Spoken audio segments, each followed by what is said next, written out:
Então, bom dia a todos e a todas, sejam muito bem-vindas e bem-vindos à nossa oficina Compor a Vida.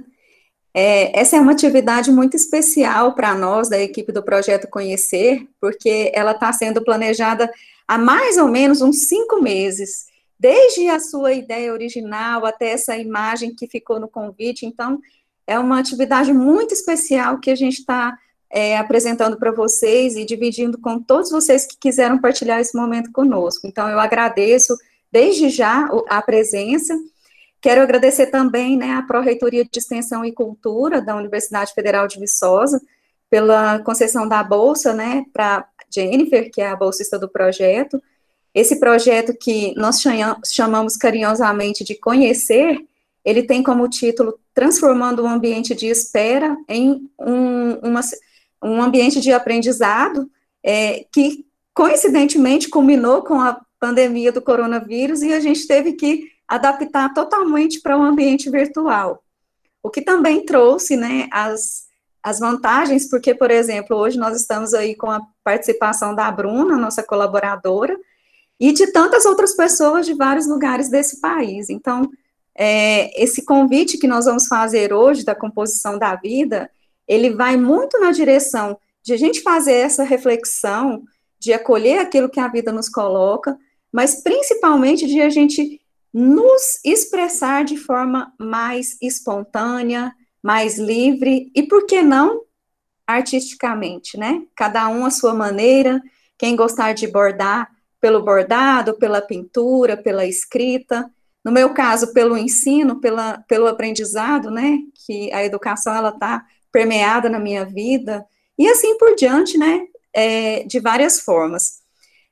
Eu tenho contato recente com a Bruna, mas já tenho um carinho especial por ela, por várias afinidades de pensamentos, de propostas, né, e eu vou deixar que ela se apresente da forma como ela se sentir mais confortável, e é com você a palavra, Bruna. Muito obrigada por ter aceitado o nosso convite, e seja muito bem-vinda ao nosso projeto. Bom dia novamente, muito obrigada. Agradeço muito a oportunidade de estar aqui, de ter a oportunidade de conversar com vocês. É muito legal o que você disse, porque realmente quando a gente vê o lado. É difícil às vezes a gente pensar num lado positivo, né? Muita coisa ruim aconteceu, mas a gente tenta tirar lições do que a gente está vivenciando. E pensar que a internet tem esse papel de trazer, fazer com que a gente possa fazer conexões com as pessoas, de nos proporcionar encontros legais como esses, né, para a gente conversar, pensar junto. Eu acredito muito na construção coletiva. Já adianto que eu não estou aqui para falar verdade nenhuma para vocês, eu estou aqui para compartilhar a minha vivência, e a partir disso, que é o que eu costumo fazer na internet, dar uns toques, assim, jogar algumas ideias para que vocês pensem, né? Eu acredito muito na importância da gente desenvolver o nosso pensamento crítico, da gente pensar e questionar as coisas que são ditas para gente, porque muitas vezes nós seguimos um fluxo, né? Que é mais fácil seguir o baile aí, como dizem, é muito mais fácil do que a gente questionar, porque questionar vai fazer a gente se incomodar e às vezes ter que mudar uma coisa que nem sempre é fácil. Mas antes de eu já começar, vamos me apresentar. Bom, eu sou a Bruna, eu tenho 32 anos, acabei de fazer agora domingo. Sou mineira também, eu sei que tem alguns mineiros aí, pessoas de outros lugares. Moro numa cidade pequena aqui no sul de Minas, sou nascida e criada aqui, então moro aqui há 32 anos. E sou uma comunicadora, sempre gostei de falar bastante, e há de uns anos para cá, eu encontrei na internet um espaço para poder falar dos meus anseios, falar das coisas que me tocam, de usar essa ferramenta como uma maneira de falar, né? De dar voz às minhas ideias. E já entrando aí no que eu quero falar com vocês, queria contar um pouquinho de como que começou a minha mudança de vida, porque nem sempre fui uma Bruna questionadora das coisas. Né? Então, eu segui a minha vida normalmente, me formei, me graduei em administração de empresas, depois fui fazer uma pós-graduação em marketing, que é uma área que eu sempre gostei, nessa área de comunicação. E tava lá seguindo minha vida, beleza, com 24 anos, até o momento em que eu tive síndrome do pânico. Isso foi em 2013. Fui parar no hospital muitas vezes, achei que eu fosse morrer. Quem já teve a experiência de síndrome do pânico sabe que é uma sensação de realmente que seu coração vai explodir, que você não sabe o que fazer, aquela sensação horrível de desespero. E a partir disso, muitas coisas começaram a mudar. Eu converso muito com um amigo meu daqui, e a gente fala que naquela época a gente via isso como a pior coisa que aconteceu. Porque foi horrível mesmo. Eu falava assim, eu não quero sentir isso. Eu ia no médico, eu queria um diagnóstico. Eu queria que me falasse, ó, Bruno, você tem isso, porque daí eu ia resolver. Mas como era uma questão emocional, não tinha resposta. E tinha que sair da minha zona de conforto e entender o que estava acontecendo. Claro que eu busquei ajuda terapêutica, eu precisei fazer uso de medicamento por um tempo, mas hoje eu vejo como uma coisa que mudou tanto a minha vida e me trouxe para um lugar que faz sentido, que hoje eu consigo agradecer isso. Naquela época eu via como uma coisa horrível e hoje eu já vejo como uma coisa que me proporcionou uma mudança. Eu poderia muito ter passado por essa crise de pânico e continuar sendo a mesma Bruna, né? Não querer mudar, falar, não, nossa, para que eu vou mexer com essas coisas? Dá trabalho mudar. Mas eu tive a oportunidade de ter apoio psicológico, apoio dos meus amigos, dos meus familiares, e hoje eu sinto que eu sou uma Bruna mais eu, assim, mais plena. Eu faço escolhas mais conscientes. Eu sinto o que eu leio, o que eu estudo, eu critico e questiono se realmente faz sentido para mim. Vai passar um carro aqui, muito provavelmente, tá? Que eu tô bem do ladinho da rua. Então, a partir de 2013, tudo começou a mudar, né? Com a crise de pânico, eu comecei a repensar muitas coisas que estavam acontecendo na minha vida. Peraí, gente, tá passando um carro aqui e cachorro ladinho também. Então, vamos ter esses probleminhas aí. A partir desse momento, então, eu comecei a questionar muitas coisas e eu tive a sorte de ter uma pessoa que estava passando pelo mesmo problema que eu nessa época, 2013. Aí eu fiz amizade com esse cara, a gente se conheceu num retiro espiritual da igreja e começamos a conversar. Ele também estava com ansiedade, e aí a gente se sentia muito acolhido um no outro. Porque, às vezes, quando você fala de ansiedade ou de depressão, que eu tive também, as pessoas falam, ah, mas faz isso, faz aquilo. Então, quando você não vivenciou aquela situação, às vezes você fala algumas coisas que machucam muita gente. Muitas pessoas me disseram, ai, mas você é nova, você não tem filho, não tem casa para preocupar, por que você tá assim? Se eu soubesse, não estaria, né? Então, a gente tem que ter muito cuidado com as coisas que a gente fala. E nesse amigo eu encontrei muito alento porque ele me entendia. A gente se entendia muito, né? Eu entendia a dor dele, ele entendia a minha dor. Então, a gente começou a conversar, eu comecei a ler muito. E como eu estava muito perdida em relação à minha vida, eu falei assim, eu estava estudando, pesquisando, aí cheguei num site de uma moça que ficou um ano sem fazer compras. Falei, tá, acho que eu vou fazer isso, porque não consigo achar uma coisa para eu me dedicar que me tire um pouco o foco dessa ansiedade toda que eu tô sentindo. E tinha aquele período que o remédio ainda demorava para fazer efeito e tudo muito novo. E aí fiz a minha experiência de um ano sem comprar, criei um blog onde eu comecei a compartilhar essas experiências. Então eu contava lá mês a mês como que era, né, ficar sem comprar. E foi muito interessante porque não era pelo fato do dinheiro que eu estava fazendo. Claro que eu economizei bastante nesse período. Mas eu comecei a pensar na minha forma de consumir. Como que eu consumia? Eu ia lá, comprava coisas que estavam na moda, eu acompanhava blogs de moda e tudo mais. E aí era uma coisa que estimulava muito o consumo e o status e mostrar para as pessoas. E nessa época também eu estava fazendo a pós-graduação em marketing e eu trabalhava na área de marketing em uma empresa. E eu comecei a questionar, era uma rede de lojas, eram 3 lojas, e eu comecei a pensar, nossa, eu tô aqui falando para as pessoas comprarem, mas não é, eu não acho que é certo eu ficar estimulando isso. Aí eu via que era um ambiente que a galera jogava muita coisa nas pessoas para comprar e se gabava disso. A pessoa falava, eu consegui vender 5.000 reais para essa pessoa. Foi enxotando coisa na pessoa. Eu não concordava com isso, mas eu ainda demorei um tempo para conseguir sair desse emprego e tal. Ainda fiquei uns 3 anos lá, né, nesses questionamentos, às vezes me sentindo incoerente, mas a gente está no capitalismo. O capitalismo é cheio de incoerências. Eu precisava pagar minhas contas e viver, e, enfim, eu tinha que trabalhar. Então, fiz a experiência de ficar um ano sem compras, foi muito legal, me fez questionar muitas coisas, me abriu os olhos para muitas coisas, e não só pela questão do consumo. Eu acho que eu comecei a me ligar mais com a questão da espiritualidade, com a questão ambiental também, que para mim sempre foi muito relevante. Eu sempre gostei de natureza, sempre gostei dos animais, mas eu acho que eu tinha uma visão da natureza muito longe de mim. Embora eu more em uma cidade que tem muita roça, muita cachoeira e tudo mais, montanha, fazer trilha. Eu não fazia nada disso. E aí, no final de 2014, que foi assim que eu terminei o ano sem compras, eu comprei uma bicicleta. E eu falo que foi o melhor investimento da minha vida. Essa bicicleta está comigo há 6 anos. Já foi fazer cicloviagem, já fiz uma viagem de 3 dias de bicicleta. Foi uma experiência maravilhosa. E me trouxe muita qualidade de vida, né? Me fez me exercitar. E esse amigo meu, que é o que ficou parceiro da Síndrome do Pânico, ele também tinha uma bicicleta. E a gente saiu para pedalar. E a gente falava que era o pedal terapia, porque não era só atividade. Ali a gente conversava, a gente parava e tira uma foto, e leva um lanche, faz um piquenique. Era muito, muito divertido, assim. A gente viveu momentos muito bons, inclusive amanhã a gente combinou de pedalar também, vamos fazer uma trilha juntos, e a gente continua muito amigo até hoje. E assim que terminou o ano sem compras, isso foi num sábado. Não, mentira, foi numa sexta-feira. Eu comecei tava assistindo um programa de TV, e esse programa tava contando a história de um resgate de um frango. Esse frango, ele tinha caído de um caminhão lá, desses de granja que vão para o abate, e o pessoal resgatou, conseguiram uma família vegetariana para hospedar esse bichinho, né, para adotar ele. Mas a partir de um momento, esse frango começou a ter um problema lá de saúde, o peito dele começou a inchar e ele morreu. E eu estava junto com o meu namorado, nesse momento assistindo TV, e ele falou para mim assim, Bruno, vamos parar de comer carne? E era uma coisa que nunca tinha passado pela minha cabeça.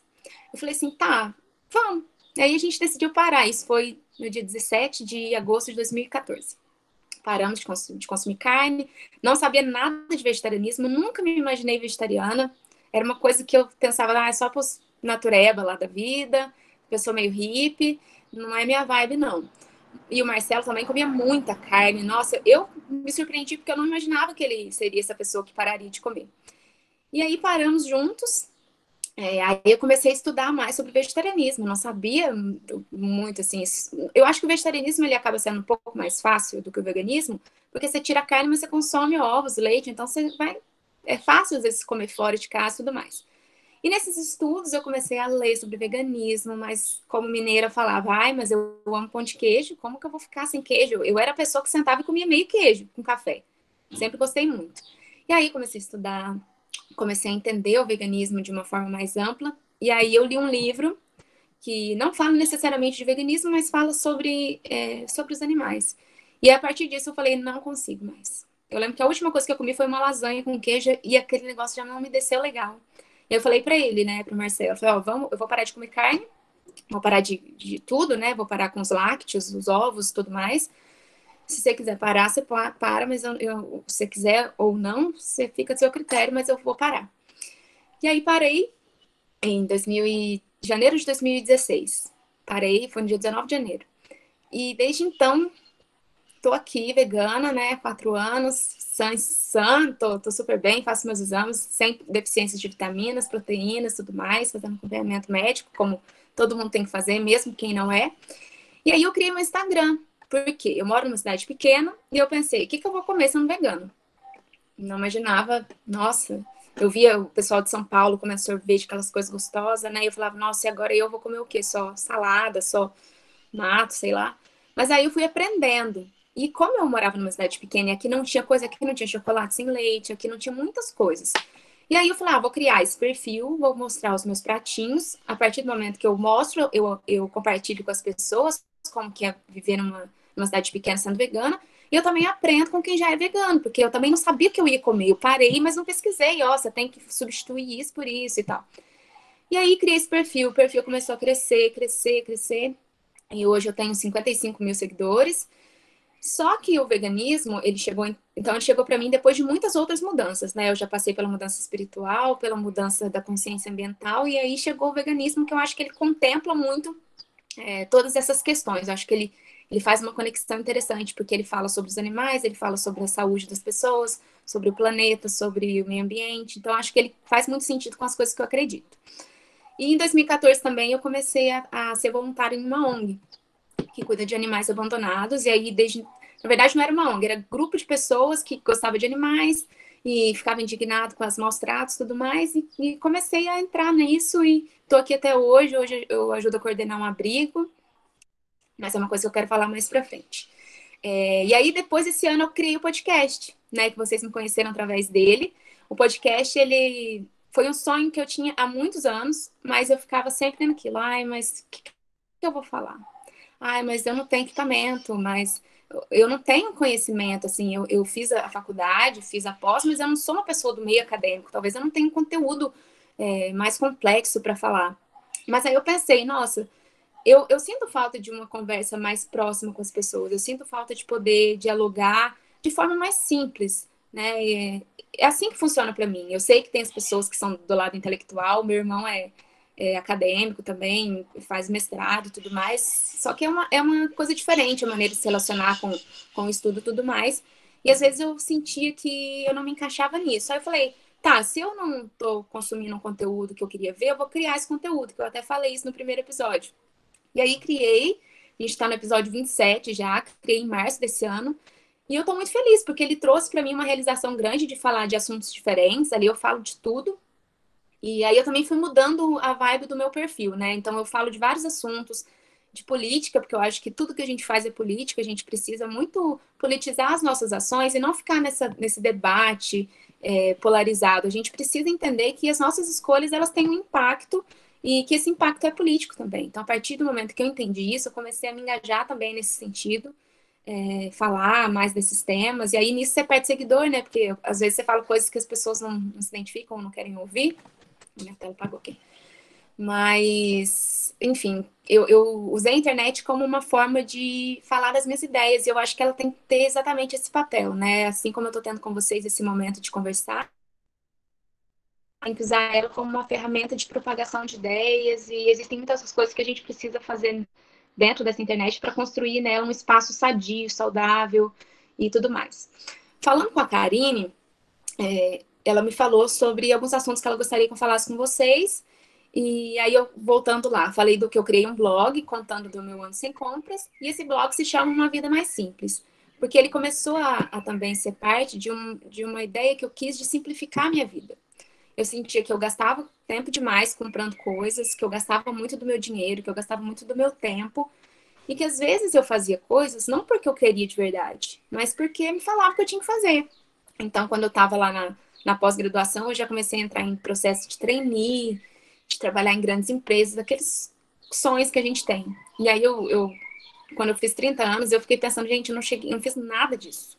Não tive minha casa própria com os 30, não tive carro, não tenho família, namoro à distância há 14 anos.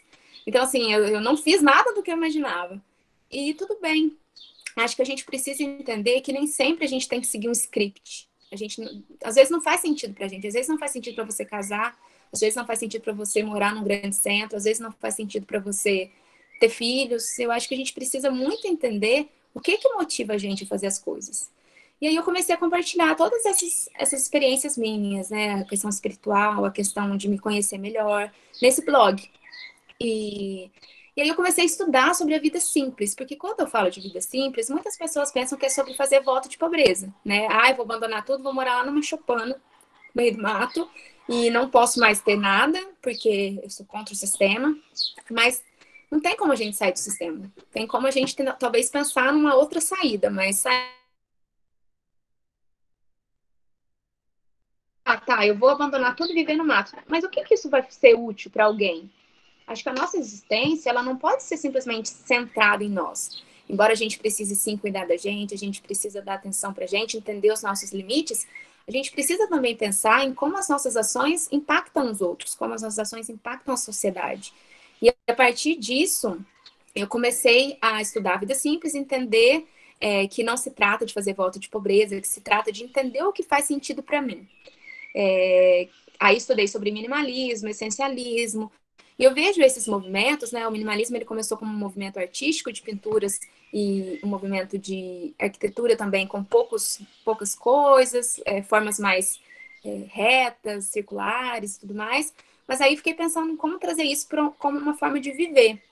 E, e aí eu comecei a pensar, realmente, a nossa vida ela não pode ser só sobre consumir, né? Só sobre estar aqui, pagar boleto, estudar, trabalhar e tempo para a gente aproveitar as coisas, para a gente estar ao lado das pessoas que a gente gosta. Talvez se a gente fizer mudanças, algumas alterações, a gente consiga ter um pouco mais de qualidade de vida. Talvez se eu reduzir um pouco as minhas necessidades materiais, eu consiga ter um pouco mais de tempo para curtir com os meus amigos, para curtir com a minha família.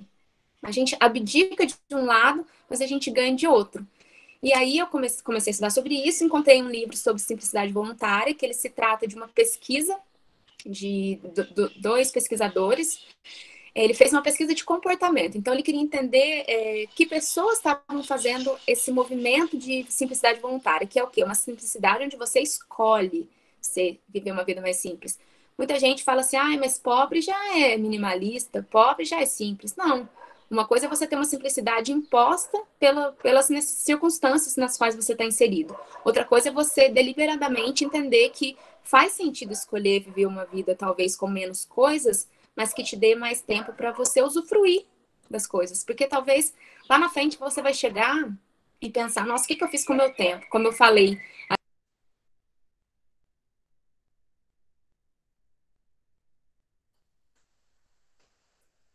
Gente, vamos aguardar um pouquinho porque ela caiu. Vamos aguardar ela retornar. Eu vou aproveitar esse intervalinho e pedir para vocês terem só um pouquinho de paciência, porque no finalzinho a gente vai compartilhar o link com a lista de presença, tá? Para depois da geração dos certificados. Eu não vou compartilhar ainda porque tem algumas perguntas em relação à própria avaliação do conteúdo, né, da proposta que ela está trazendo, que a gente gostaria de, né, ouvir de vocês, tá? Então, quem precisar sair, por favor, manifesta, avisa, para depois a gente poder compartilhar esse link, então, tá? Para confirmação de presença e avaliação da própria oficina. Enquanto ela não volta, conversando com vocês, voltou. Vamos lá, então, Bruna, continue. Seu microfone está tecnologia, cai também. Ok. Desculpa, não sei o que aconteceu aqui, parece que eu fui removida, não sei, deve ser a coisa da internet mesmo. Enfim, aí eu comecei a estudar, né, ver esse pesquisador falando sobre o movimento de simplicidade, mas ele estava fazendo meio que uma pesquisa para perceber que tipo de pessoas estavam querendo fazer esse movimento de simplificar a vida. Então, tinha muita gente que deixava trabalhos em grandes empresas para poder viver uma vida mais simples, em cidades menores, com mais qualidade de vida, para poder ter mais tempo com as pessoas. Muitas pessoas ali eram vegetarianas, então também estavam preocupadas com o consumo, tanto das coisas, né, para o dia a dia, quanto da nossa responsabilidade ambiental também. E aí uma coisa que eu gostei bastante é que ele faz ele elenca alguns pilares da simplicidade voluntária, e que eu acho que isso faz muito sentido, eu acho que isso conversa muito para mostrar para a gente que todas as coisas estão conectadas. Nada acontece isoladamente, né? Eu não faço uma escolha e essa escolha não interfere em outras áreas da minha vida. Então, esses 5 pilares da simplicidade voluntária, que é muito bacana, ele fala assim. Então, o primeiro pilar é sobre a simplificação da vida material, que é o quê? Você ter menos coisas, porque menos coisas vai demandar menos tempo, né, para você cuidar dessas coisas, e menos sacrifício financeiro para você manter essas coisas. Quanto mais seus desejos vão aumentando, mais você vai querendo coisas mais caras, e aí você vai acumulando. Quantos de nós não tem coisas aí na nossa casa que a gente comprou ali no calor do momento, sem pensar? Eu também, às vezes, faço isso. Eu não sou perfeita, tô longe de ser. De vez em quando eu também caio nas artimanhas do capitalismo, porque, né, infelizmente, a gente está nesse sistema. Um segundo ponto desse pilar, ele fala sobre a gente priorizar ambientes e instituições menores, que é o quê? A gente valorizar os pequenos produtores. Ao invés de comprar de uma grande corporação, que é uma coisa que a gente critica muito dentro do movimento vegano, que o veganismo ele acaba sendo cooptado pelo sistema capitalista. Então, o que eles veem? Ah, os veganos estão crescendo, então vou lançar um produto vegano aqui. A Unilever fala isso. Vou lançar aqui um produto vegano, então, né? Porque eu estou perdendo venda.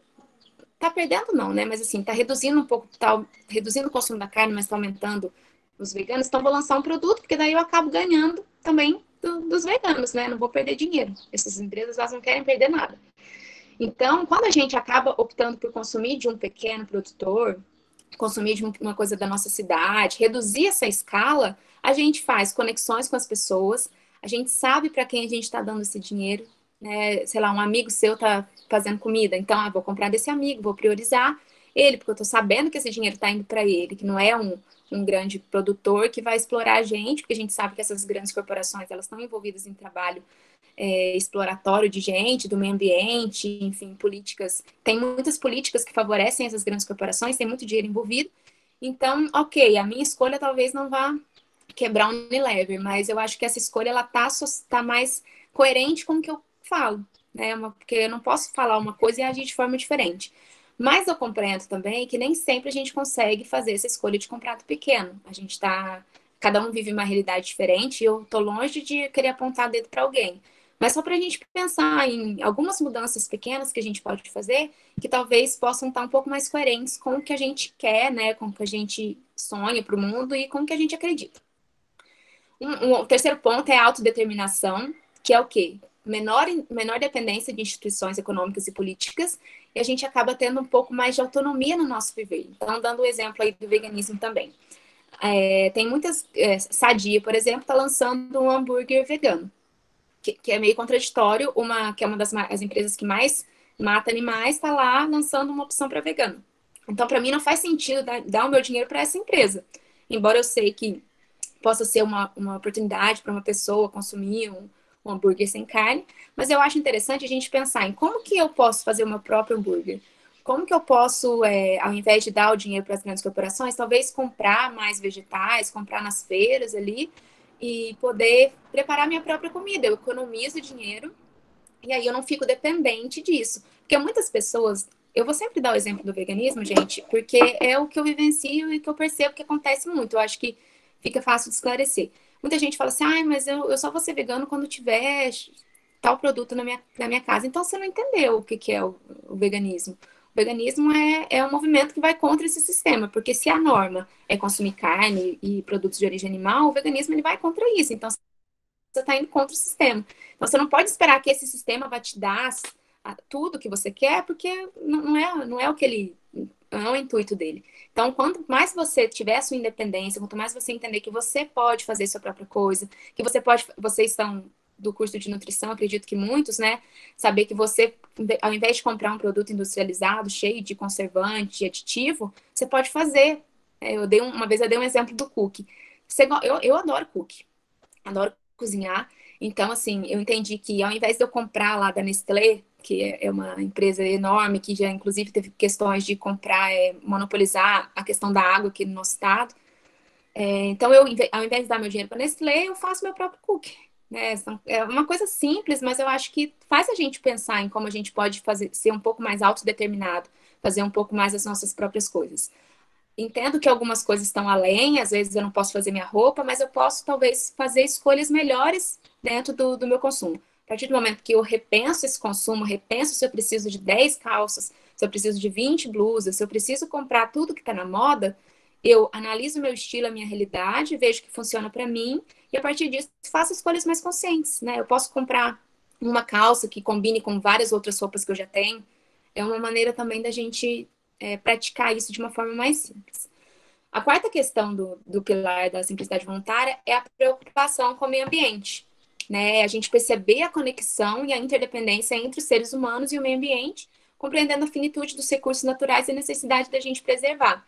A gente está vendo que esse governo Bolsonaro, impossível, o que ele menos faz é preocupar com as pessoas, com o meio ambiente, e é desesperador, eu não sei como vocês se sentem, mas eu estava num momento assim que você fica desesperado, você vê o Pantanal queimando, de você ver a invasão dos territórios indígenas, essa questão do coronavírus também. E eu acho que esse momento tem que fazer a gente pensar. A gente não pode sair dessa pandemia e achar que a gente tem que voltar para o normal. O novo normal. Não tem novo normal. A gente tem que repensar os nossos hábitos. É muito urgente que a gente faça isso, porque a gente está destruindo tudo. Os nossos hábitos de consumo, a maneira como a gente vive, está contribuindo para a degradação do meio ambiente. E outra coisa, que isso é a nossa própria destruição. A gente se vê tão desconectado da natureza, né? A gente vê a natureza como uma coisa lá na natureza. E a gente não entende que quando a gente destrói a natureza, a gente está destruindo a gente está destruindo o futuro que a gente quer deixar para os nossos filhos, nossos netos.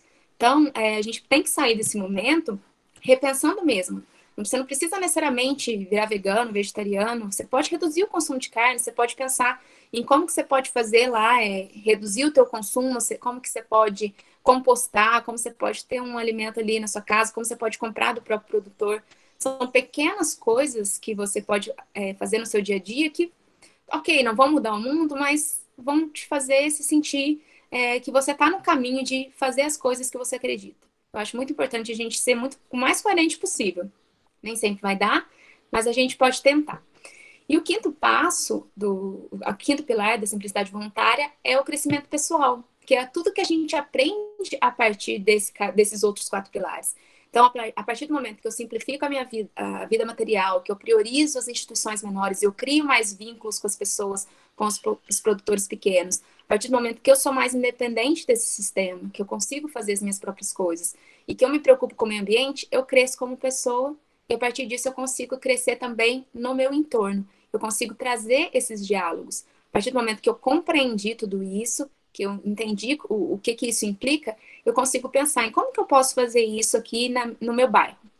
Eu acho que, na verdade, a gente pensar assim, ó, como que eu posso fazer na minha casa? Que eu acho que é o lugar mais possível da gente fazer mudanças. Às vezes, fora é um pouco mais complicado. Então, eu mudei a mim, depois eu posso pensar em como que eu posso mudar a minha casa aqui, dialogar com a minha família, e aí eu começo a conversar sobre esses assuntos com os meus amigos, aí eu posso trazer isso para o meu bairro, posso trazer isso para o vereador da minha cidade, para o prefeito, e somar esforços com pessoas que pensam de maneira parecida.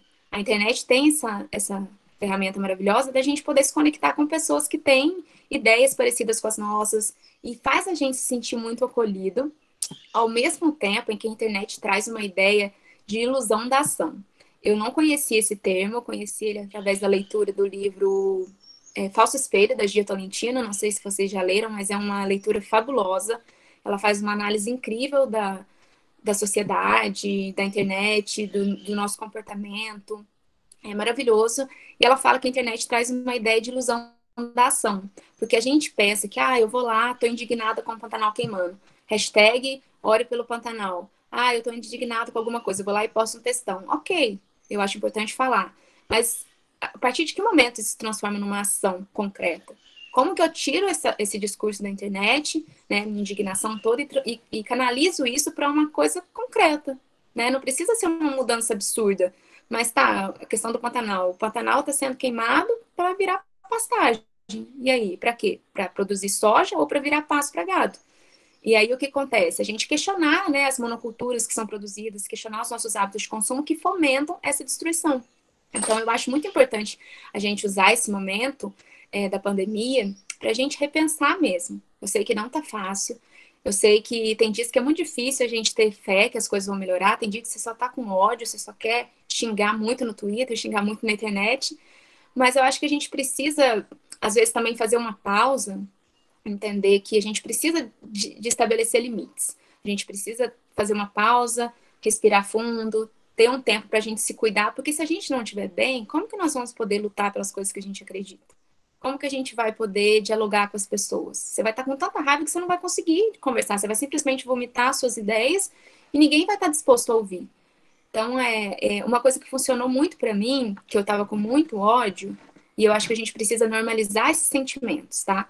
Essa ideia de espiritualidade tóxica, que positividade, namastê, gratiluz, não é assim que funciona. A gente tem que usar o aprendizado espiritual para se transformar em ação concreta. Então, eu acho que a gente tem que parar, respirar fundo, entender que a gente não vai salvar o mundo, tá? Eu iludida, ridícula, muitas vezes eu pensei, nossa, é a minha ação que vai salvar o mundo. Gente, não vai. Não sou eu, a gente tem mais de 30 pessoas nessa sala. Ninguém de vocês vai salvar o mundo. Mas se nós trabalharmos juntos, a gente pode ter mudanças mais concretas, né? Aí na universidade, onde vocês estão, vocês vão poder criar um grupo de conversa, um grupo de estudos, um grupo de diálogo, enfim, e aí pensar que ações que a gente pode fazer aqui dentro da universidade, ou que ações que a gente pode fazer aqui no nosso grupo de sala de aula, ou que ações que eu posso fazer na minha própria vida. Ter esse apoio das pessoas, né, de pessoas que pensam de forma parecida com a gente, é muito gostoso. É um alento muito grande.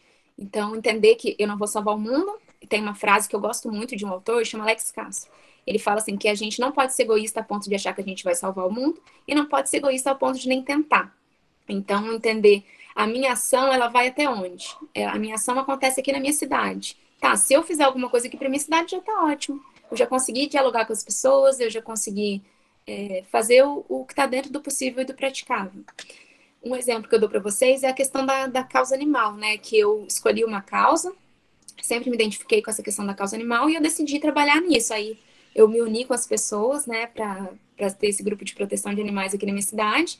E hoje a gente tem um grupo grande, a gente cuida de mais de 30 cães em situação de abandono, fazemos resgates, enfim, damos um jeito, né, porque a gente tem que pagar conta, conseguir lares para esses animais. E eu acho que eu sinto que eu estou fazendo alguma coisa útil, né? Eu sei que divulgar é importante, mas uma das maiores dificuldades que a gente tem é de pessoas dispostas a fazer. Porque reclamadores da internet tem aos montes, indignados, gente que fica lá no Facebook enchendo o saco e só xingando e reclamando, tem. Mas e aí? Tem muita gente reclamando, mas pouca gente querendo fazer alguma coisa.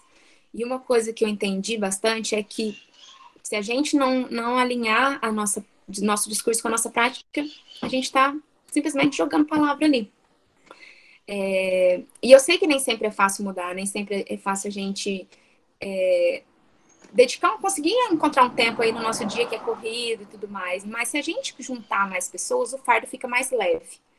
Uma coisa que eu percebi nesse grupo de proteção é que quanto mais pessoas entram para ser voluntários ali, menos fica difícil para mim. Menos fica difícil, porque eu ajudo na coordenação, né? Eu e mais uma pessoa. Então, se a gente tem pessoas voluntárias para passear com os cães, se a gente tem pessoas voluntárias para limpar o abrigo, nós temos hoje um rodízio de cada dia da semana tem uma pessoa para limpar. Então, nossa, se eu fosse ter que limpar esse abrigo todo dia sozinha, seria muito mais pesado, eu não poderia me dedicar a outras coisas. Então, o que eu entendi é que se a gente juntos fizer as coisas, a gente vai conseguir resultados não extraordinários e a gente talvez precise parar de esperar achar que a gente precisa de resultados extraordinários. A gente precisa de resultados mínimos que sejam, mas que a gente consiga ver que fez a diferença. Eu acho que isso é muito importante. É trazer esse discurso, né, para fora da internet. E pensando nisso, até falei com a Karine, a gente ia deixar para falar isso no final, mas eu acho que cabe muito em pensar em como que a gente pode dar os primeiros passos para mudar. No ano passado eu lancei um e-book que se chama Viva um Ano Mais Consciente. E nesse book eu abordei cada mês um assunto. Então eu falo sobre estudar, eu falo sobre alimentação, eu falo sobre autocuidado, eu falo sobre a gente ter uma rede de apoio de amigos e fortalecer isso. Eu acho que na pandemia a gente tem visto a importância da gente manter o contato com as pessoas que a gente ama, mesmo que virtualmente. Então, em cada área eu propus algumas mudanças. Então, acho que é uma maneira legal da gente pensar em escolher uma área da nossa vida para trabalhar durante um mês. Ah, eu quero me exercitar mais. Como que eu posso começar a fazer isso? Talvez se eu acordar 5 minutinhos mais cedo e me alongar, talvez se eu fizer uma caminhada. E dentro de 4 semanas, pode parecer pouco, mas a gente consegue alguns resultados se a gente se comprometer com isso. Só que a gente precisa decidir fazer diferente. E eu entendo que nem sempre é fácil, nem sempre cabe dentro da nossa rotina, mas a gente tem que tentar. Do jeito que as coisas estão, a gente está vendo que não funciona, tá muito difícil. A gente ter expectativas de um mundo melhor, a gente está vendo tanta notícia ruim que faz com que a gente perca a esperança muitas vezes. Então, eu acho que a gente precisa pensar em como que nós podemos agir coletivamente para construir esse mundo que a gente quer viver. Se todo mundo pensar que se eu fizer alguma coisa faz a diferença, olha só quantas pessoas podem fazer diferença. Só que nesse grupo, 30 pessoas. O e-book chama Viva um Ano Mais Consciente. Depois eu vou pedir para a Karine mandar para vocês o link, se vocês quiserem comprar, ele custa R$ 15. E é uma maneira também de ajudar o meu trabalho. O meu trabalho é todo independente. Como eu tenho esse viés um pouco mais crítico, eu raramente faço parcerias, né, nos meus perfis. Não sou contra, mas eu acho que é muito difícil encontrar empresas que tenham a ver com as ideias que eu falo e tudo mais. E aí eu criei o e-book, que é o único produto pago que eu lancei, né, nesses 7 anos de trabalho na internet. A Karine colocou o blog aqui, lá no blog tem o link. E uma coisa que eu lancei também, que é uma maneira diferente da gente trabalhar na internet, é o financiamento recorrente. Não sei se vocês conhecem, mas o financiamento recorrente é uma maneira de você apoiar produtores independentes de conteúdo. Então, por exemplo, você gosta do que eu compartilho, você acha que as reflexões que eu proponho são interessantes, você pode contribuir com R$ 5. É um valor pequeno, mas que faz com que eu consiga ter mais tempo para dedicar aos meus trabalhos, para que eu não precise fazer outros trabalhos, porque eu tenho o trabalho que paga as contas, né? Que é também produção de conteúdo, mas é para outras pessoas. E isso às vezes me impede de fazer as minhas coisas, né? Porque além disso tem a ONG para cuidar também, que a Maria Cláudia, não sei se ela conhece o trabalho nosso aqui, mas dá trabalho, é uma responsabilidade muito grande. E aí já entra também numa outra questão da gente construir uma internet diferente. Como que a gente pode fazer com que a internet seja a internet que a gente quer? Nós vemos muita notícia falsa, a gente vê muita briga, muito discurso de ódio. Então, como que a gente pode combater tudo isso? Como que nós podemos fazer com que a internet seja um ambiente saudável, um ambiente de diálogo para a gente, um ambiente de construção, como a gente está fazendo aqui, né? Construindo conversas. Eu acredito que a internet ela precisa ser uma ferramenta, ela é uma ferramenta poderosa que alcança muitas pessoas e tudo mais, mas ela tem que ser um meio e não um fim. Ela tem que ser um canal para a gente se encontrar, conversar, pensar, aprender e depois transformar isso em ação concreta, né? Porque todas as coisas estão conectadas, como eu falei. A gente precisa pensar que todas as nossas ações elas têm um peso, um preço e cabe a nós pensar o que a gente pode fazer aí dentro da nossa realidade para fazer diferente. Bom, falei bastante, né? Vou pedir para a Karine abrir. Eu falei para ela que eu queria muito que esse fosse um espaço de conversa mesmo. Apesar de eu ter falado bastante, eu acredito muito na construção, no diálogo, no debate.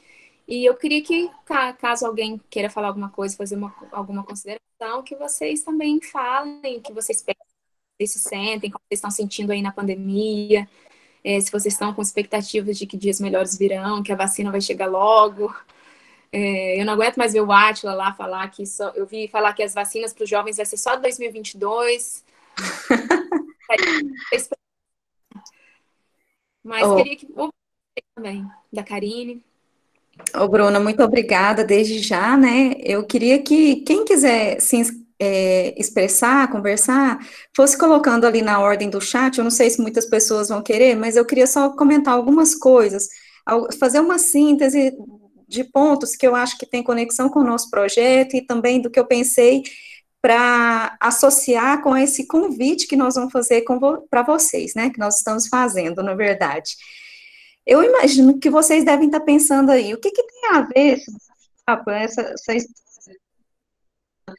falou com a composição da vida? Então, eu vou projetar novamente a nossa imagem para pensar, né, no que eu vou conversar com vocês aqui. Na verdade, não é nem, assim, eu não vou trazer nada diferente, eu vou tentar fazer uma síntese de pontos que eu gostaria que a gente refletisse a partir desse convite, tá? Quando nós chegamos nesse título, Composição da Vida, né, o primeiro ponto que eu queria destacar é o nosso desejo de resgatar a poesia que existe no simples fato de a gente estar vivo, né? Quantas pessoas esse ano tiveram as suas vidas ceifadas por essa doença e muitas vezes, né, não tiveram nem a oportunidade de sequer despedir de seus entes familiares e tantas outras coisas que podem estar envolvidas, né, nesse processo que a gente não precisa aprofundar. Mas seja qual for a sua forma, né, mas estar vivo e viver o dia de hoje, e se a gente conseguir viver de uma forma mais plena, a gente vai fazer uma composição muito mais bonita do que o contrário, né? Então, quando a gente chegou, idealizou essa imagem, então a gente, né, eu perguntei para várias pessoas, olha, o que você pensa quando você visualiza essa imagem? E foi muito interessante que ninguém falou a mesma coisa.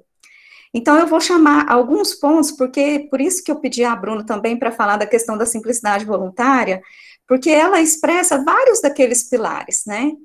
Quando a gente pensa nessa pessoa olhando para o espelho, a gente está fazendo justamente esse convite para o autoconhecimento, né?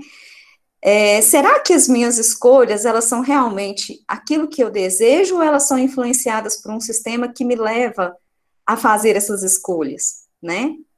Então, esse autoconhecimento, ele é necessário, Mas eu também não posso só olhar para dentro de mim mesma, né? Eu preciso buscar esse conhecimento em fontes que são confiáveis. Por isso, a Portinha, ela tem um livro por trás dela, né?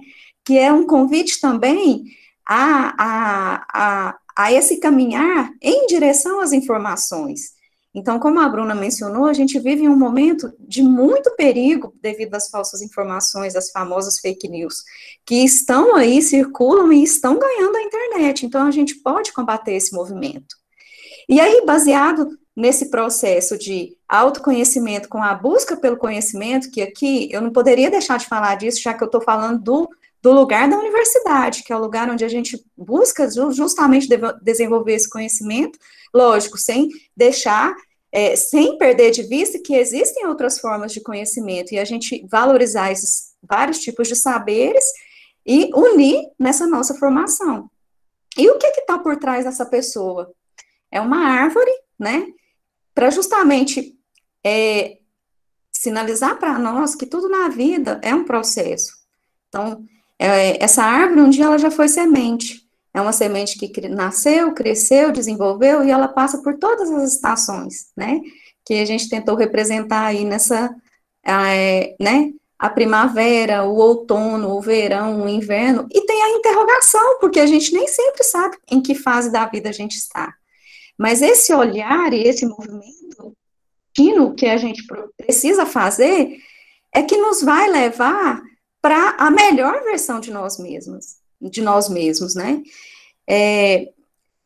Eu tenho pensado muito, né?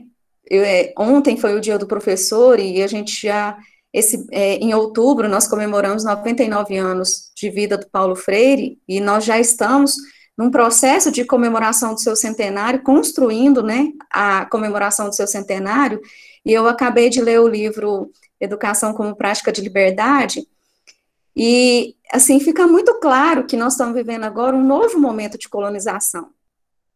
Não é mais as capitanias hereditárias, a colonização que nós tivemos de Portugal no histórico passado, mas a gente está preso no capitalismo e na sua política neoliberal, que nos condiciona a ter essa vida que a Bruna comentou, de viver para comprar, seja lá o que for. E com isso a gente perde o bem mais precioso que nós temos, que é o tempo, né? Então, o tempo e a liberdade. Porque eu sou realmente livre quando eu asseguro tempo para aquilo que eu realmente quero e principalmente para cultivar os afetos, como a Bruna bem disse. E esse sistema capitalista, ele está baseado em três coisas, principalmente, que a gente tem que ter atenção. Que é essa cultura do acúmulo, porque se eu compro um celular agora que acabou de ser lançado, eu vou ficar satisfeita, mas daí menos de uma semana, um mês talvez, lança outro e eu vou querer o outro. Então, né, essa cultura do acúmulo, a obsolência programada, então hoje nada mais tem tempo de vida, as coisas já são feitas para estragar, e qual que é o impacto que isso tem, né, no próprio meio ambiente, a geração de lixo que é cada dia maior, e o que vai ser feito desse lixo, e outra coisa que é essa cultura do desperdício que é impregnada na nossa sociedade, né? Então, como a Bruna bem colocou, e hoje a gente não pode esquecer que é o Dia Mundial da Alimentação, né? Ela trouxe o exemplo do veganismo, do próprio vegetarianismo, ou que seja, o que cada um tiver a fim de fazer, consumir menos carne. Mas a gente não pode esquecer do desperdício. O desperdício, ele é uma coisa tão recorrente na nossa vida, que ele está presente desde o sistema de produção, distribuição, comercialização e consumo. Então, assim, são várias frentes de atuação que a gente pode pensar, refletir, trazer uma proposta de mudança para a nossa vida, para o meio onde nós estamos inseridos, que vai trazer muitos benefícios, sim. Eu gostaria de lembrar, assim, tem vários personagens, vários pensadores que a gente poderia trazer aqui agora, mas eu gostaria de citar um que eu acho que tem uma relevância muito grande nesse momento, que é o Ailton Krenak, que tem trazido essa reflexão, né? Eu assisti entrevista que o Leandro Carnal fez com o Ailton Krenak, e assim, é impressionante como que ele fala assim, por que que a fome, ela não tem fim? Porque ela é alimentada por esse sistema de desperdício. Precisa existir fome para que esse sistema de produção que é inadequado, insuficiente, seja mantido. E como que a gente não vai pensar nisso no Dia Mundial da Alimentação, né? A própria questão também das nossas escolhas, do nosso planejamento, né? Vou dar um exemplo simples. Quem aqui, antes de ir no supermercado, faz lista de compras? Checa a geladeira para ver os alimentos que tem, que ela não precisa comprar. Ou que faz por exemplo, agora que vai, né, começar um tempo mais quente no verão, que compra metade da penca de banana madura e metade por amadurecer para ir comendo ao longo da semana. Então, são pequenas, né, mudanças que a gente pode ir fazendo e trabalhando, né, para reduzir esses 3 pontos. E a questão também do autocuidado, porque quando a gente faz esse convite para o autoconhecimento e essa expressão artística na composição da vida, da forma como cada um quiser escolher, é muito nessa direção, né, de a gente trazer esse movimento do autocuidado.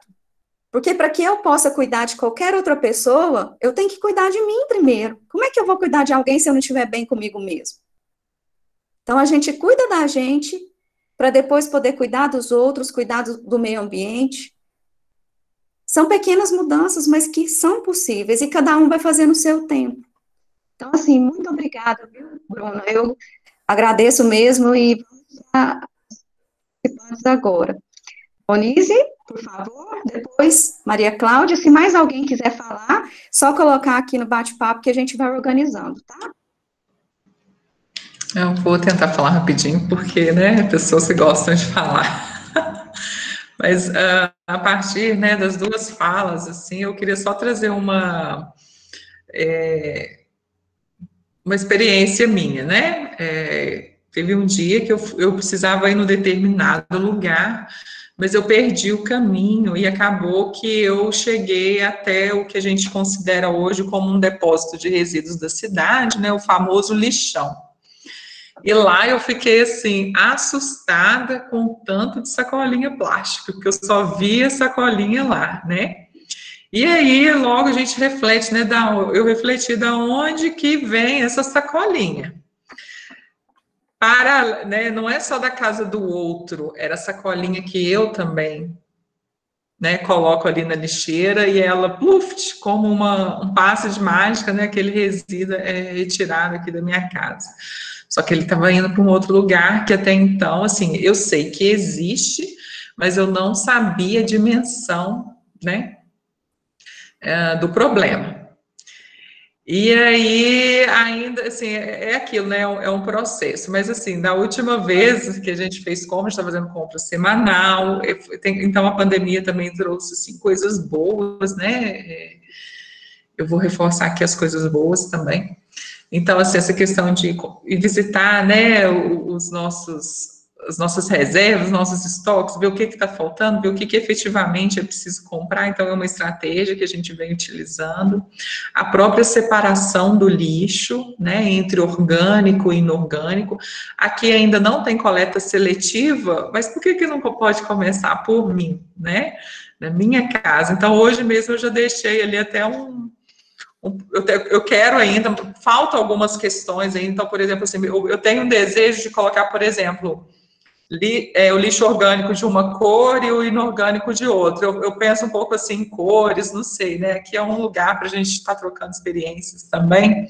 Mas hoje eu deixei um monte de caixinha de papelão, e aí eu deixei até aberto, porque pode ser que uma pessoa ali, um coletor, né, passe ali, veja e se interesse por aquele resíduo. Né? Então, pensar assim, na reciclagem, na reutilização, né? Não só no próprio consumo, e também quando eu consumo, que tipo de material eu estou consumindo, então eu vou estar consumindo vidro, plástico, né? Se eu tenho a opção, então pensar em qual material que é reciclável, que é retornável, enfim.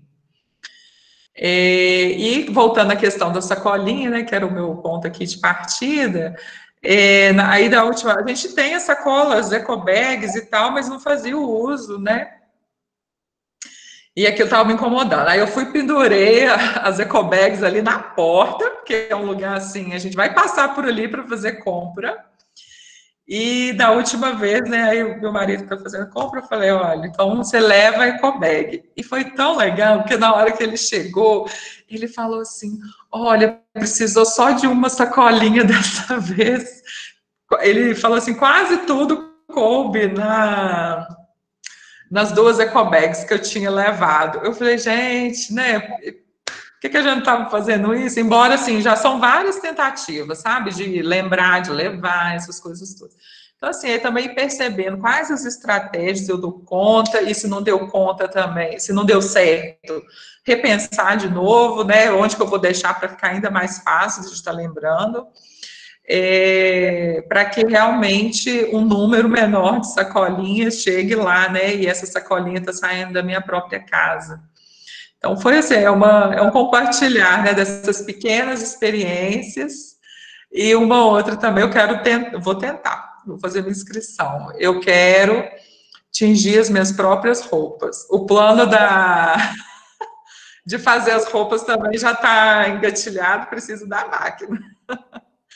Mas eu quero fazer um curso onde eu possa aprender a fazer o tingimento, e eu vi também, né, como que o alimento tem essa conexão com outras questões, né? Durante a pandemia também eu fui organizar os meus temperos e eu vi quanta cor tem em cada tempero, e às vezes são tons diferentes, né? De marrom, de vermelho, e ali, por exemplo, voltando, conectando aí com o tingimento, o urucum, por exemplo, que eu posso pôr na carne, também é uma especiaria, né, que eu posso estar utilizando para tingir as minhas roupas.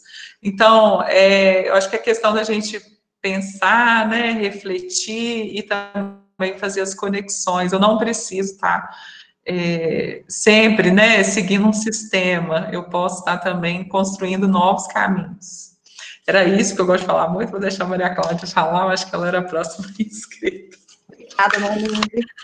Ana Silva colocou aqui, né, que na casa dela sempre olham o que tem antes de comprar, porém sempre vem com algo a mais do que não foi planejado, né? Então é isso. Não é à toa que na hora que a gente sai do supermercado, né, ali estão as coisas mais provocadoras, que aí você só vai enchendo, pega uma balinha, pega não sei o quê, né? Então, assim, até isso, né, são realmente a gente pensar o que é essencial, é necessário também, né? Reflexão, né, Ana, daqui para frente. Cláudia, por favor. Ouvindo, né, a Bruna falar, e assim, a Karine comentou algumas coisas também, e é uma coisa que eu reflito muito, assim, sozinha, e é muito bom ouvir vocês falando isso, assim, que é a questão da motivação nossa mesmo, né, porque, eu não sei, a gente vai criando, assim, tentando criar uma percepção, e a gente vê que muita coisa que a gente faz, ou que a gente não quer realmente, né. Por exemplo, talvez o meio onde a gente esteja, fala assim, Maria Cláudia, você não fez isso, não? Você não tem isso, não? Né? E assim, é muito sutil isso. Então, essa questão da motivação, da gente realmente se conhecer, e da gente perceber que o próprio meio que a gente vive, muitas vezes, sem maldade, vamos dizer assim, a pessoa não está fazendo isso por maldade, mas que você tem ali, te cutuca o tempo todo, por que isso seu é assim, por que você não fez isso, por que você não tem isso, e assim, é muito fácil a gente cair, né? E eu acho que talvez essa seja uma das questões mais difíceis da gente realmente, que eu acho que é para a vida toda, né? A gente estar analisando o que realmente é da gente, né? O que vai fazer bem para a gente, o que a gente precisa e o que é. Eu estou querendo satisfazer o outro, né? Eu quero que o outro ache que eu também estou bem, eu quero que o outro ache que eu tenho dinheiro, eu quero que o outro ache que eu sou super feliz, que meu casamento é perfeito, que é tudo lindo, então eu faço as coisas para o outro e a gente acaba esquecendo da gente mesmo, né? Então isso está me fazendo refletir bastante, essa reflexão que eu já tenho feito aí há algum tempo também. Então eu queria compartilhar isso. Maria Cláudia, é bem interessante o que você traz, porque é importante a gente pensar no seguinte questão também, que tudo tem o tempo, e que vai ter dia que a gente vai conseguir Vai ter dia que a gente não vai conseguir e tá tudo certo. O mais importante é a gente ter essa perseverança e o foco no que a gente quer alcançar. E entender que tudo é um processo, né? Essa influência capitalista, como a Bruna mesmo comentou, ela ficou 1 ano sem comprar, mas ela ainda sofre essas tentações. E tem hora que a gente vai cair mesmo. Então, isso é uma vigilância constante que a gente tem que executar.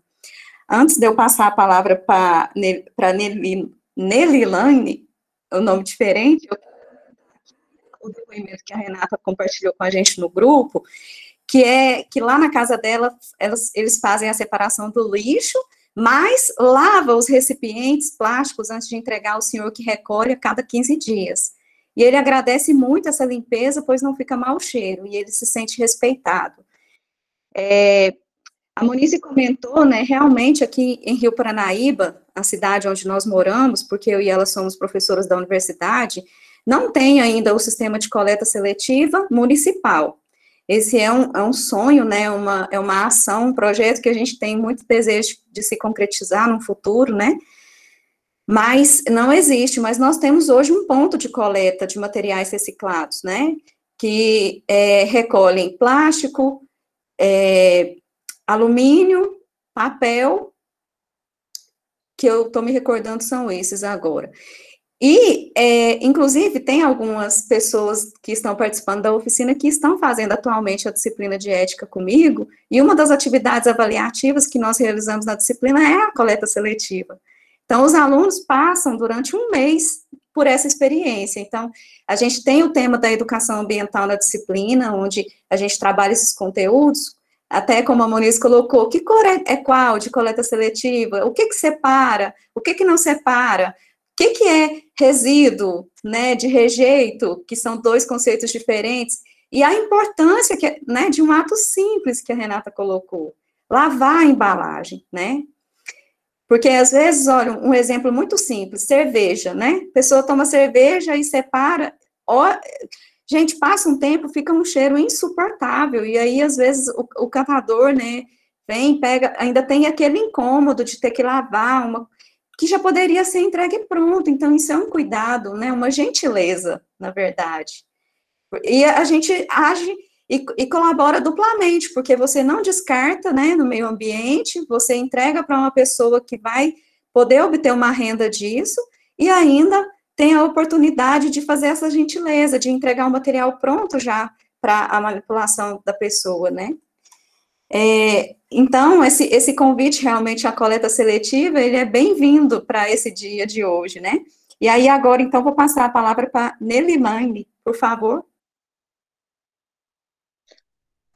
Olá, abençoado dia a todos. Para quem não me conhece, eu sou Nelilane, curso Administração. Estou tentando formar agora, mas através do nosso encontro de hoje, eu refleti sobre a importância de termos gratidão pelas coisas que temos e valorizarmos tudo. Mas eu aprendi a isso há pouco tempo. Deve que muitos conhecem a minha história, só não sabiam que era eu, porque ano passado eu sofri um acidente automotivo. E eu fiquei em estado muito crítico, não davam nada por mim, porque se achavam que eu voltasse do coma, eu iria ficar em estado vegetativo. Mas, pela esperança, eu sou muito católica, acredito que seja resultado das orações e da fé, eu estou aqui. E aprendi agora a valorizar cada segundo que tenho e não importa coisas materiais.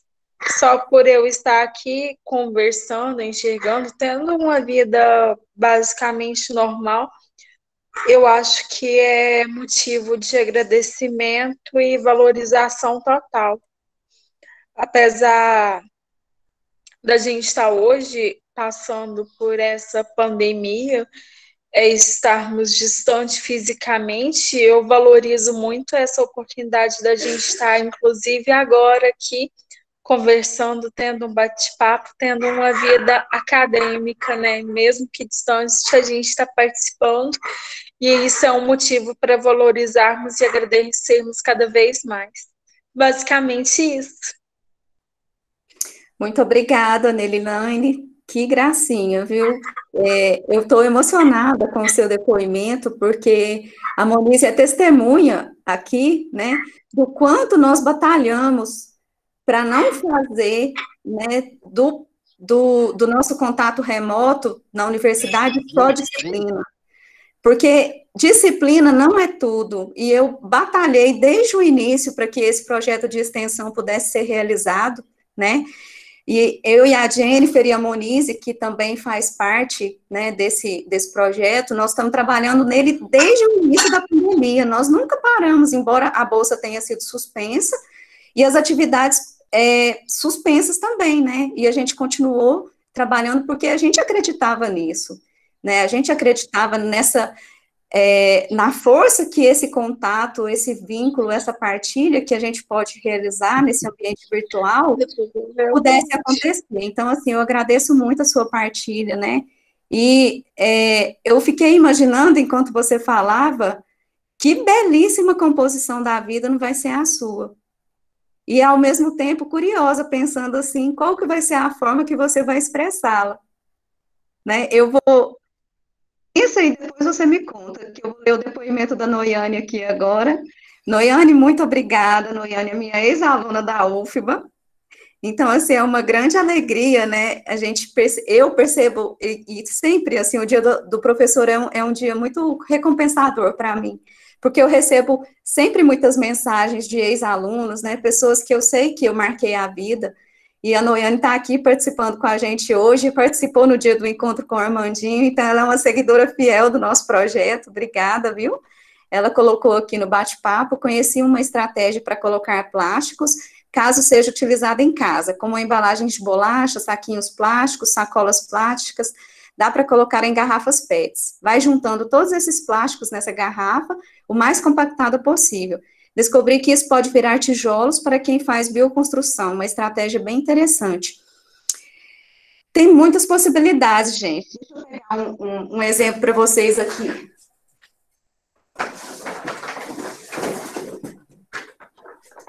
Olha só. Essa sacola foi feita por uma pessoa muito querida, que é a dona Conceição, mãe de uma professora, colega nossa também. Então, ela pegou um saco de ração e transformou no bag retornável que a Monize falou, né? E aí, ela me mostrou, e eu falei, dona Conceição, deixa eu levar para mostrar na disciplina para os meus alunos. E aí, né? Então, assim, tem várias iniciativas, são coisas simples que a gente pode pensar, que é uma maneira mais bonita de compor a vida. Ocupa o tempo dela, costura, tem a criatividade e ainda colabora com o meio ambiente, diminui a quantidade de lixo que é gerada, né? Vou mostrar para vocês outro exemplo aqui também, ó. Estão vendo aquele puffzinho ali? Então, ele foi feito com 2 pneus. A mesinha que está do lado, com os girassóis, foi feita de madeira descartada. E os próprios painéis também que estão afixados na parede. Então, assim, são pequenas ideias, né, que a gente pode ir trazendo e transformando, né, esses resíduos que não são lixo em novos trabalhos, em novas peças decorativas. Então, são poucas ações, mas que podem ser realizadas. Pode falar, Monize.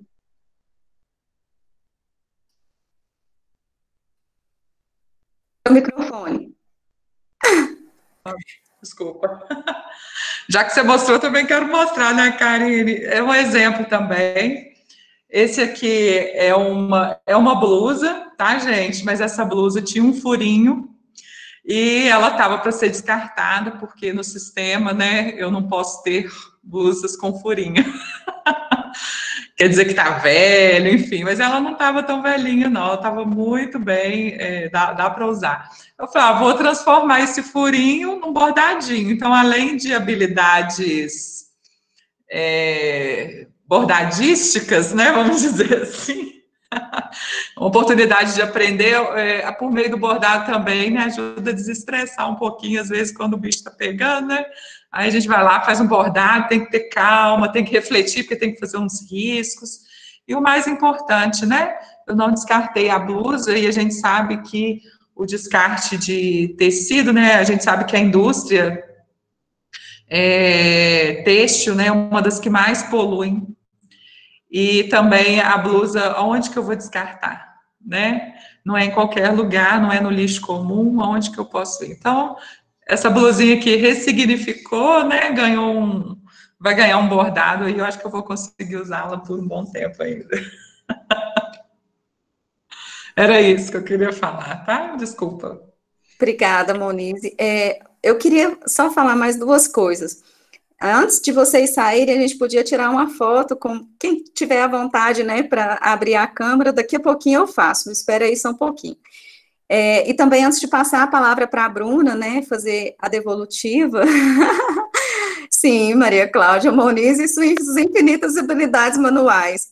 Daqui a pouco eu vou entrar nessas habilidades também, porque o meu próximo projeto é o Café com Bordado, tecendo a arte do bem comum. Então, agora nós estamos focando nesse, né, Jennifer, transformando o ambiente de espera em um ambiente de aprendizado, mas em paralelo já estou trabalhando na logística do Café com Bordado, que vai ser implantado em breve.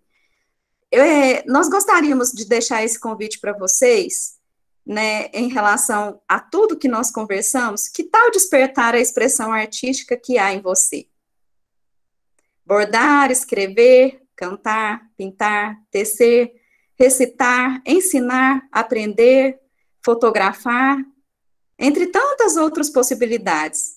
Qual é o seu jeito de criar, encantar, celebrar e compor a vida? Então, eu faço esse convite a vocês, e a ideia é que nós nos reencontremos em dezembro para partilhar as expressões artísticas que começarem a nascer a partir de hoje, ou que já estejam em andamento, né? Monize acabou de mostrar. Eu vou abrir um parênteses aqui, vou falar com a Renata, agora o quadro sai, Renata. Nós fizemos uma atividade antes, e ela está aí. Você quer comentar, Renata, sobre a oficina? Será que deixa eu ver se ela está aqui ainda. Posso comentar assim?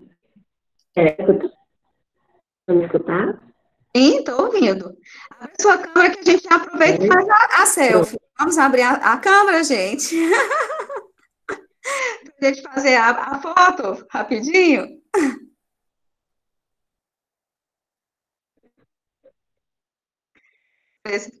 Depois a gente compartilha lá na página do projeto.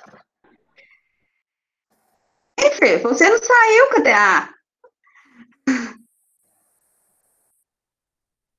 Deu certo agora.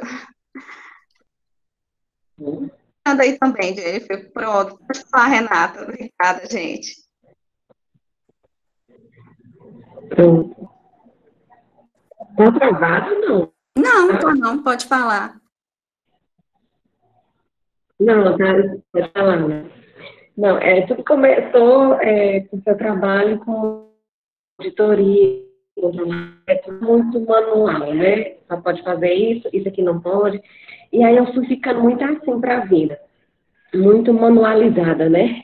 Então, isso assim, e eu sentia vontade de voar. E aí eu fui matriculei depois dos 40. Aí, fazendo design,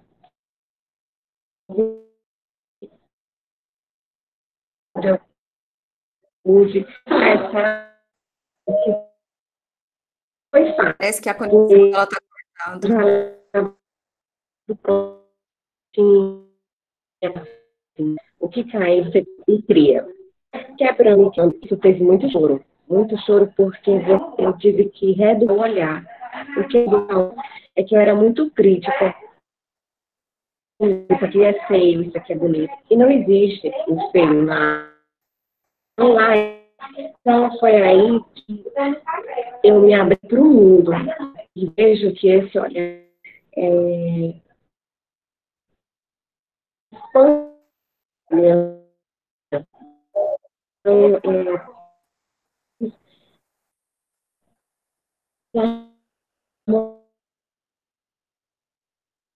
tranquilo. Aí, aqui querendo de as pessoas Renata, por favor, dela. tenta fechar sua câmera, porque o áudio está muito cortado. Nós não estamos conseguindo te ouvir.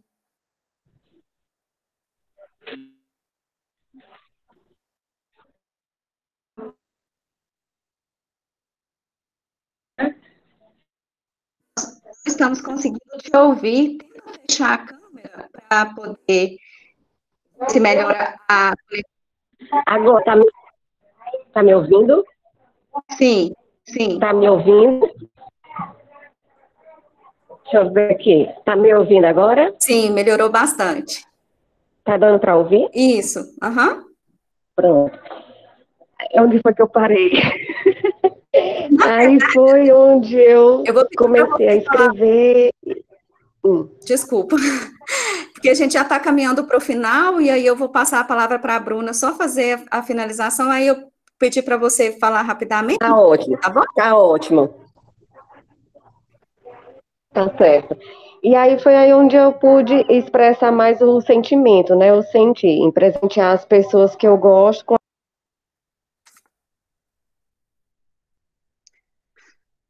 Agora ela caiu. Bom, vamos ver se ela retorna, então vou passar a palavra para você, Bruna. Agradecer mais uma vez a todas as pessoas que ficaram até agora. Ah, voltou. Renata?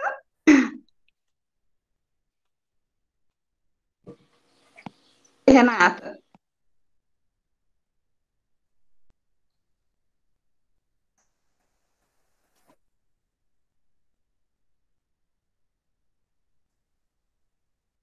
Olha, tem uma pergunta para Maria Cláudia, para a Bruna aqui da Maria Cláudia. Então, eu gostaria de perguntar qual o maior desafio que você encontrou durante a sua mudança, transformação? Seria mais interno ou externo a você? Digo isso pensando na rotina que tinha antes e na rotina que tem agora. Então, é com você, Bruna. Bom, primeiro eu queria agradecer a todo mundo pela oportunidade, né? Vocês que estiveram aqui, que estiveram dispostos a ouvir o que eu tinha a falar, muito bom. Pensar que a gente tem que pensar em alternativas, né? Para construir esse mundo que a gente quer viver. Respondendo primeiro a pergunta da Maria Cláudia. Eu acho que o grande desafio foi interno. Porque a partir do momento em que eu compreendi algumas coisas, a mudança externa se tornou uma consequência das minhas escolhas. Eu falo muito em questão, por exemplo, do veganismo, do vegetarianismo. A partir do momento que eu entendi o que isso significava, eu dei um jeito de fazer as coisas darem certo, as coisas mudarem do lado de fora. Então, eu acho que o grande ponto é a gente carrega uma bagagem muito grande ao longo da nossa vida, pensamentos, ideias, e desconstruir isso depois que a gente vira adulta nem sempre é fácil. Quanto mais o tempo passa, mais isso vai ficando difícil. Então, acho que o grande desafio é a gente mudar internamente mesmo, porque depois acaba sendo uma consequência mesmo da mudança. Para mim, foi muito nesse sentido. Agora, fazendo consideração, queria parabenizar a Neide Lane, não sei se ela ainda está aqui, tá? Eu acho que essa é uma experiência muito marcante, ter passado por tudo isso que você passou. Acredito que faça você valorizar muito mais as experiências que você vivencia do que as posses, como você mesma colocou. No meu caso, quando eu tive síndrome do pânico e achei que eu fosse morrer, isso também mexeu muito comigo, porque eu pensei, eu tenho 24 anos, se eu morrer agora, o que eu estou fazendo da minha vida? O que eu estou priorizando? Então, a partir disso, eu decidi mudar.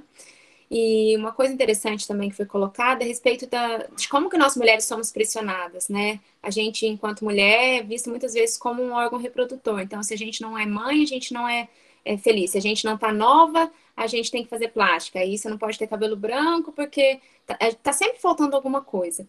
Como que a gente pode, então, resgatar o nosso olhar para a gente apreciar as coisas simples? Como que a gente pode gostar de um dia de céu azul? Como que a gente pode gostar de um dia friozinho, tomar um cafezinho gostoso, um chazinho? Como que a gente pode gostar de fazer carinho no animal?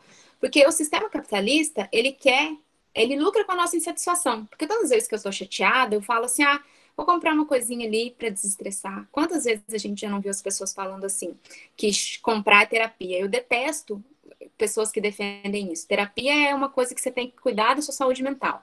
Compra não tem nada disso. Ela te dá um prazer momentâneo, mas depois você vai estar com uma dívida e a tua insatisfação ainda vai continuar. Então, acho que o grande desafio que a gente tem que encontrar é encontrar a poesia do nosso cotidiano, encontrar a beleza nas coisas simples do nosso dia a dia. Porque aí a gente vai estar indo contra o sistema. Esse sistema diz que a gente nunca pode estar feliz com o que a gente tem agora. Quando a gente é feliz com pouco, com a nossa casa, que a gente está aí na pandemia, a gente sabe quantas pessoas não têm onde morar, quantas pessoas não têm alimento, quantas pessoas perderam pessoas que elas amam. Então, a gente está feliz, a gente está saudável, a gente está trabalhando, a gente está lutando pelo que a gente acredita. Eu acho que é maravilhoso, já é se sentir satisfeito com a forma como as coisas estão. Elas podem melhorar? Podem, mas eu já posso me sentir grata, como a Nili Lane falou, do jeito que as coisas já estão. E ontem foi o dia do consumo, né? Não sei se vocês sabem, mas é um dia que teve bastante reflexão e eu acho muito pertinente que a gente reflita sobre os nossos hábitos de consumo. Vocês, a maioria das pessoas que estão aqui são mulheres, eu acho que essa questão do consumo para nós acaba sendo mais forte, porque o marketing é direcionado para nós de uma maneira muito mais forte do que para os homens. Então, que a gente repense mesmo tudo que a gente já tem. Tem muito conteúdo legal de pessoas aí falando de moda consciente. Tem muitos assuntos que não sejam só sobre moda, né? Porque a mulher não gosta só disso, a gente gosta de muitas outras coisas. Mas que faça a gente repensar. Que vocês pensem na vida de vocês. O que é um gatilho de consumo?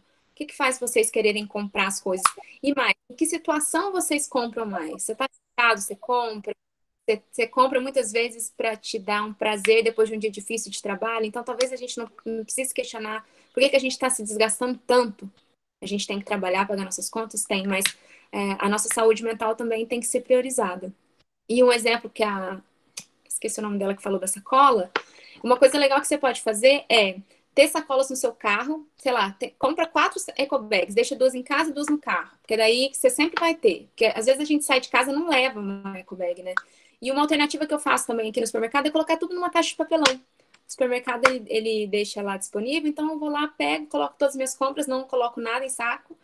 A pessoa que vai pesar as coisas deve ter raiva de mim, porque eu ponho tudo solto, eu não pego saquinho para nada. Mas hoje em dia tem saquinhos de pano que você pode usar para colocar fruta e tudo mais que precisa ser pesado. E é uma coisa que funciona bastante. E para finalizar, eu queria sugerir uma leitura para vocês, que é um livro chamado Bem Viver, do Alberto Acosta. É um livro que fala de alternativas para o nosso sistema. Ele fala que o mundo precisa de mudanças radicais e a gente precisa de outras formas de organização social e políticas. Esse bem viver, ele é um resgate, né, dos saberes ancestrais, é um resgate da nossa conexão com a natureza, dos nossos vínculos com as pessoas que a gente gosta. E eu acredito que através disso a gente vai em querer ter menos coisas, querer comprar menos coisas e valorizar mais as ações e as experiências que a gente tem com as pessoas que a gente encontra no nosso caminho. É isso. Bruna, mais uma vez, muito obrigada mesmo, tá? Por ter se disponibilizado a colaborar com a gente. Eu creio que agora a nossa parceria, ela é só o início de várias outras que a gente vai construir juntas, né? E mais uma vez eu quero deixar o convite, né? Aliás, 2 convites agora, né? A Monize lembrou, ela partilhou aí com a gente no bate-papo, que toda sexta-feira são realizadas rodas de terapia comunitária integrativas online pelo Zoom, que é outro trabalho que é coordenado pela Monize, que eu colaboro, né, o Movimento Acolher, que é um espaço de troca de experiências, né, e que a gente tem trazido também a oportunidade, não só no ambiente acadêmico, né, Monize, mas para toda a comunidade em torno, que é outro momento também de cuidado que a gente tem com a gente mesmo e com as pessoas que estão ao nosso redor, né. Então, a entrada, a senha de acesso e o número de acessos estão compartilhados aí no chat, então quem quiser conhecer, que nunca participou, pode chegar às 8 horas, toda sexta-feira, tá? Está sendo realizado. E o convite, então, que tal a gente libertar essa expressão artística que está escondida aí em cada um de nós, né? Cada um à sua maneira, e aí fiquem ligados na página do projeto, conhecer, né? Nós temos o perfil no Facebook, no Instagram, o próprio canal também no YouTube, e nós vamos comunicando vocês das próximas atividades, né, que serão realizadas, e principalmente dessa atividade que nós estamos programando para dezembro, né, quem sabe a Bruna pode estar presente com a gente novamente, né, para ver esse resultado, né, essas produções artísticas que vão surgir a partir desse nosso contato de hoje. Então, tenham todas e todos, né, uma boa tarde, um bom final de semana e até a próxima. Obrigada.